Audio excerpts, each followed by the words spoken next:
that we might want to do research ourselves in the classroom, but we might want to research, for example, our colleagues' attitudes to some changes, our colleagues' beliefs or perceptions about teaching, about the introduction of a new of technologies, for example, about new policies, etc.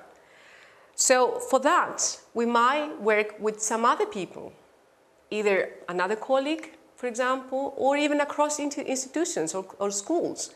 We might want to research the attitudes of teachers across schools, for example, across state schools, colegios municipalizados, with regard to some new implementations, etc. Action research fosters change in that it looks at a particular situation, it examines it, evaluates changes needed, takes action, re-evaluates, and starts all over again. We have already reflected upon the fact that action research is a rather circular thing, and then we go and observe, evaluate, decide on a plan of action, implement it, observe again, collect data, etc., and when we start all over again. It's a permanent thing, and to me, it should be something that we do all the time. There is nothing that we can do as teachers, I would say that better than try to do research and think, be reflective, and actually think of what we're doing. The participants are key making the change happen, and their voices are heard as part of the process of making the change. In action research, actually, we're listening to people. We're listening to what they say.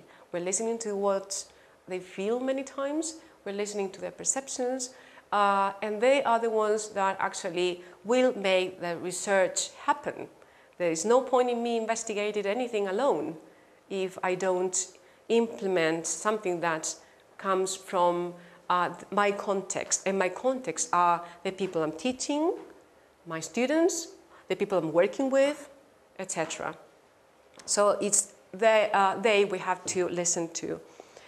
For teachers to improve their practice, action research can be a powerful tool to do classroom research and introduce changes. We've said this before, but I think it's important to emphasize anyway. Many times we teachers think that we do something in the classroom, we teach, and that's our role.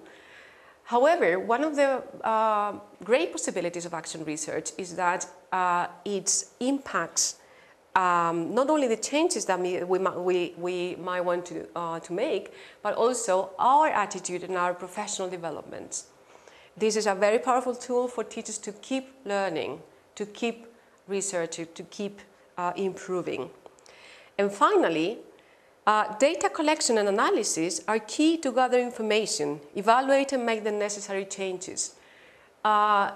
Because of the criticisms people have made to action research, because it is exploratory, because some people think it lacks rigor, we have to make this process of data collection as rigorous as possible. We have to have a protocol.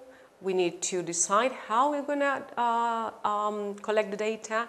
We need to make it sure that anybody reading our research will be able to replicate it if necessary.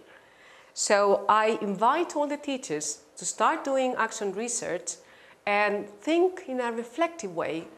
What do we need to change? What do we need to improve to make the teaching of English in Chile something that is a powerful tool? Thank you very much.